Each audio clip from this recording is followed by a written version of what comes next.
अगर इस वक्त आप बहुत टेंशन में हैं, भविष्य की चिंता है, किसी रिश्ते की उलझन, पैसों की टेंशन या डर कि आगे क्या होगा, तो अगले कुछ मिनट मेरे साथ रहिए, क्योंकि शायद आपको सलाह नहीं, सिर्फ ये याद दिलाने की जरूरत है कि आप अकेले नहीं हैं। भगवत गीता में श्री कृष्ण कहते हैं, कर्मण्यवाधिकारस्ते मा फलेषु कदाचन। मतलब आप अधिकार सिर्फ अपने कर्म पर रखते हैं, उसके परिणाम पर नहीं। और शायद हमारी सबसे बड़ी परेशानी भी यहीं से शुरू होती है। हम आज की परेशानी से कम कल की चिंता से ज्यादा परेशान हैं।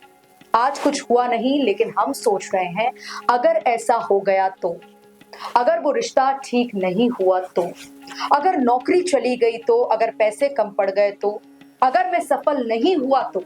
और धीरे धीरे हमारा दिमाग उस परेशानी को भी जीने लगता है जो हुआ ही नहीं।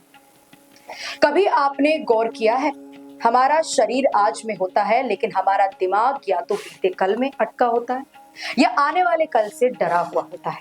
लेकिन एक बात याद रखिए, हर सवाल का जवाब आज मिलना जरूरी नहीं है। हर रिश्ता आज ठीक होना जरूरी नहीं है। हर सपना आज पूरा होना जरूरी नहीं है। और हर परेशानी का समाधान आज ही मिल जाना भी जरूरी नहीं।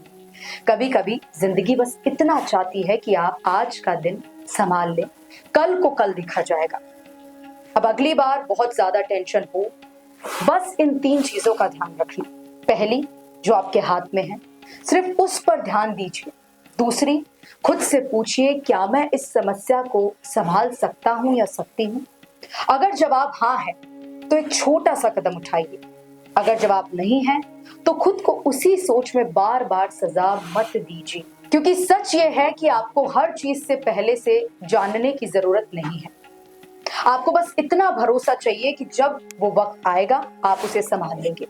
याद रखिए, आपने इससे पहले भी ऐसे दिन देखे हैं जब आपको लगता था कि अब इससे बाहर कैसे निकलेंगे, लेकिन आप निकले हैं उससे बाहर। कुछ लोग चले गए, आप फिर भी खड़े रहे। कुछ चीजें आपके हिसाब से नहीं हुई, फिर भी जिंदगी आगे बढ़ी है। कुछ सपने टूटे और शायद उन्हीं के बाद आपने खुद को नए तरीके से बनाया।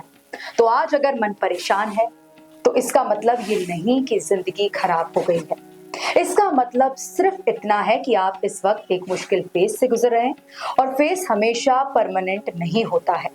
तो आज रात अपने दिमाग से हर सवाल का जवाब मांगना बंद कर दीजिए। बस इतना कहिए, मैं अपना कर्म करूंगी, बाकी वक्त और ऊपर वाला अपना काम करेगा।